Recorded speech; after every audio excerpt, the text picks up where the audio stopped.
get us started, first question is, tell us a bit about yourself. My name's Elizabeth.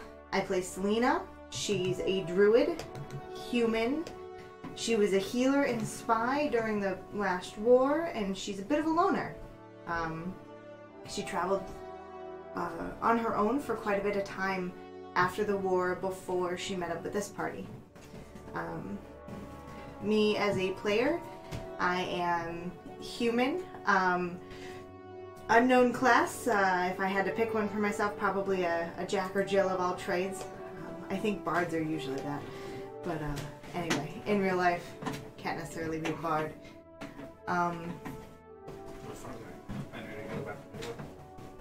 And my phone's telling me that we went live.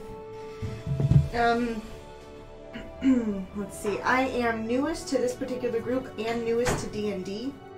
I have been playing probably not quite a full year, probably 6 or 7 months at this point, so this will be the second character I've played in D&D. I've got 3 overall in different games that I've played now, plus a one-shot or 2, so maybe a few more characters. But newest to the group, newest to D&D, and I really enjoyed just the world building of D&D, the ability to make something out of nothing. Not to quote Air Supply, but make something out of nothing and really bond with your other players. It's been the other thing that's been a lot of fun. Let's see. What made you pick your character? So talk a little bit about influences, why I picked this class, this race. Honestly, never being part of D&D before, I thought, start with something you know. And what else do I know besides being human? So I ended up going with a human, and that seemed easy enough. And then I'm a huge reader. I've read not quite everything under the sun, but a lot of it. Lord of the Rings, Harry Potter, King Arthur are some of the ones that I've read the most of, and that whole magic, fantasy, adventure genre is near and dear to my heart. So I wanted to play a magic class, and there's just too many to pick from, right? So I turned to the backstory to help me pick which magic class I was going to be a part of, and the idea that she was part healer, part spy, part adventurer, overall badass, brought me to a druid, which has the fighting capabilities, but also these magic casting capabilities. So I'm a druid of the land, and so far it has served me well. But yeah, my sneaky healer just sounded like fun. And then of course we all incorporate a little bit of ourselves into each of our characters. So how are you like your character, and how are you different? The only word that comes to mind is stubborn. Both me and my character are very, very stubborn. And there was at least one of my teammates here that just snickered at me. But yes, we're both very, very stubborn. However, in differences, Selena is absolutely more of a badass than myself. She has traveled the world, not just traveled the world, but traveled the world alone. She befriends dragons. I'm sure you guys... have they met Mesa yet? No, she's not. She's not been on stream yet. Oh, there's a whole golden dragon you guys are going to get privy to at some point, who is amazing. And then she's joined up with this crew. I mean, and they're adventuresome. What is the most difficult and easiest thing about playing your character? Let's start with the most difficult thing. Selena, because of her kind of shaded background, is almost too angsty for me. I'm not an actress. I wear most of my emotions on my sleeve, which drive people crazy, but it is. And so it's easy for me to get too into some of those angst, anger, and bitterness emotions that this character feels on a regular basis. And so sometimes it gets overplayed and gets pushed onto other players too much, at least from my view. But at the same time, some of the easiest moments are when she has and allows herself to be loving and nurturing. So if you watched one of our previous sessions here on stream, she created some flowers for one of Gilly's brothers, I believe. Siblings. So she was playing with Druidcraft basically to create little things for the kids, and leaving, healing different people as she travels across the world, and making sure that even if she doesn't get to stay as part of their lives for very long, she does something that's positive for them. Let's see. Now we've hit the big questions. What has been your favorite moment in the game so far and why? And was it character defining for you? My favorite moment is actually part of our getting to know you stream here. So we did a part of this storyline before we came onto stream and brought you Bridgeton. While we were in Cragmandu, we got to meet Morgan, who you guys have seen, and that's where we met her. She threw a ginormous party on her airship, and Selena got to attend. She got to dress up with Gilly. It was a lot of fun, that interaction between Selena and Gilly, to dress up and be fancy and do something that Selena really hasn't done before, especially as Selena's usually a loner, a little bit jaded, usually ignored as a non-noble here in the Gish society. So it was surprising when one of the DM created NPCs, Morgan, really took some extra thought into not only inviting Selena, but also making sure that she was going to have a good time for the evening. So when the party was picked up for this party, that's a weird statement, when the characters were picked up for the party by the representatives of Morgan, each of them had a dance partner, basically. And because my character, Selena, doesn't speak as often and isn't as prominent about her choices, thoughts, moods, desires, both a gorgeous elf man and woman showed up, dressed in Selena's favorite color, green. And that was a level of thought that I didn't think that NPC, therefore the DM, would really put into something like that. So it was really surprising for me as a player. And if you want to know about all of this, you should go to YouTube and watch all of our YouTube videos. So where our DM Matt goes back through and explains to you what happened. But yeah, that was one of my favorite moments so far, is really picking up on just how much thought and care is going into each of our characters' well-roundedness.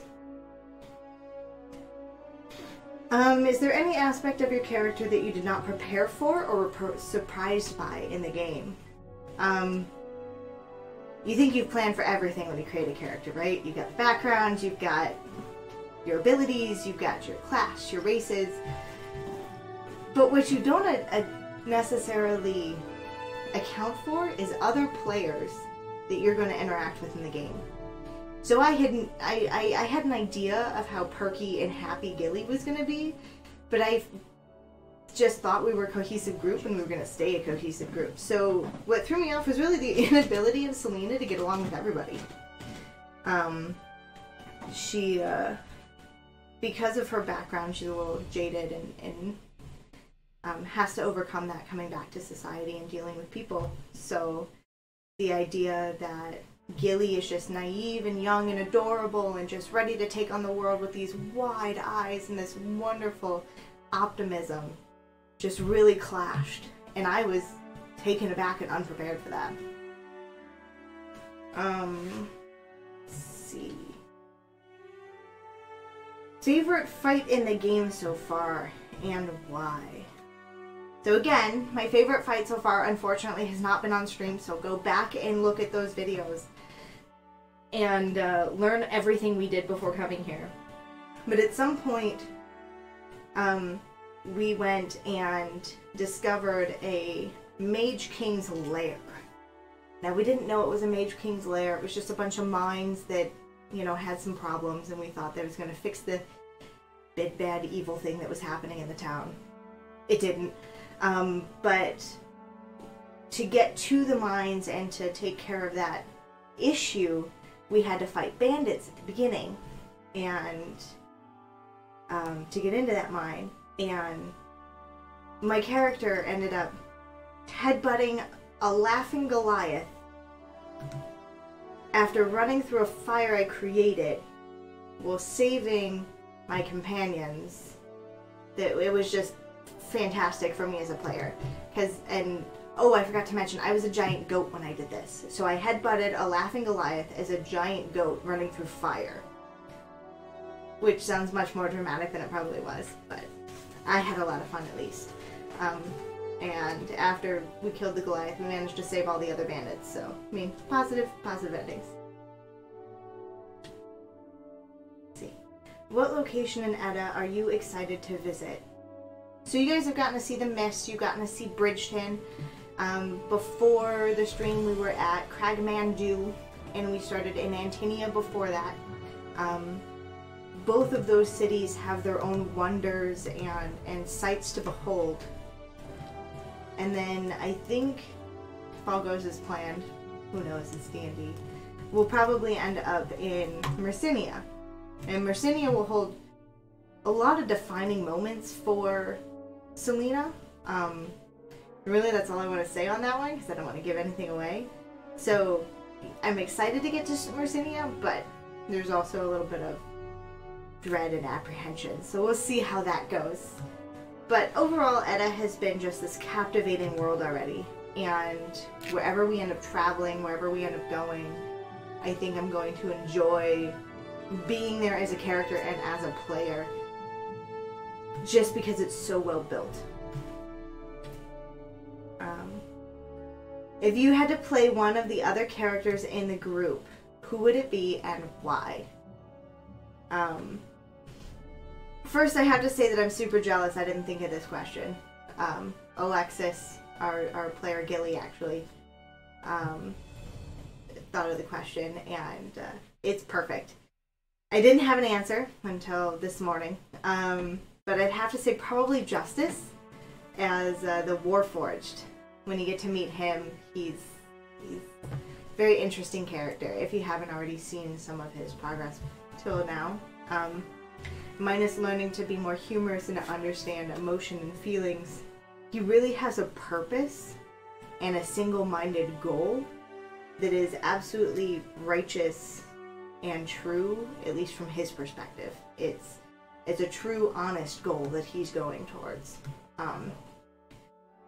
And Sibelius has too much tragedy in his past. It's too sad. I don't think I'd have too much fun with that. And then on the opposite end, Gilly is just so perky. Every time we get news, she's just so optimistic and happy about it that I don't think I could do that one either. So, Justice it is. So any of you D&Ders out there that have played for a while, being new to the community, it really amazed me how superstitious people are with their dice. And I understand it now. I'm absolutely convinced that all of my dice hate me. Absolutely convinced that they hate me. However, after rolling them too many times, I mean, scientifically they're pretty much 50-50, so they can't technically hate me. I just have bad luck. But that won't stop me from putting them back into dice jail if they treat me wrong in important moments in this game. Let's see. And what creates a good gaming session for you, and what advice do you have for yourself and other players? So I'd say what makes a good and even great or amazing gaming session is when everybody walks away from the table, including the DM, having had fun. That's the whole point of this game. That's the whole point of what we do, is we're sharing our fun with you. And if you're not having fun playing D&D, that's not the name of the game. It's here to be enjoyable and a wonderful experience with friends. And so, I mean, that definitely looks different for every group, what fun is. Sometimes it's just being a murder hobo and taking care of every other NPC on the planet and killing everything. Sometimes, and especially for our group, it's when we have a really cohesive yet challenging session, whether that's challenging RP role-playing where we're learning something new about our characters, or it's a really difficult fight. Like, we all had a really good time slaying Still Tower, who was a small big bad evil guy that was murdering his town, and so we stopped him murdering the town. And that was difficult. He was very powerful wizard warlock thing, magic user, and probably should have taken us all out, but we all came together as a team and took care of it, and that was really rewarding for us. So my advice is, if you're really not having fun with the game, really sit back and ask yourself why, and then be willing to have an open and honest conversation with your playing companions and your DM. Because even if you don't get it right, there is no right and wrong. It's just, are you having fun? And as long as you're having fun, and it's not at the detriment of other people's fun, that's what D&D is all about. So, I'm going to go ahead and... I don't think we have anybody in chat right now, but if you have any questions for me, you're welcome to send them over. And I will get those answered for you. Otherwise, here in a few minutes, we'll get the next person up and let you learn a little bit more about our group.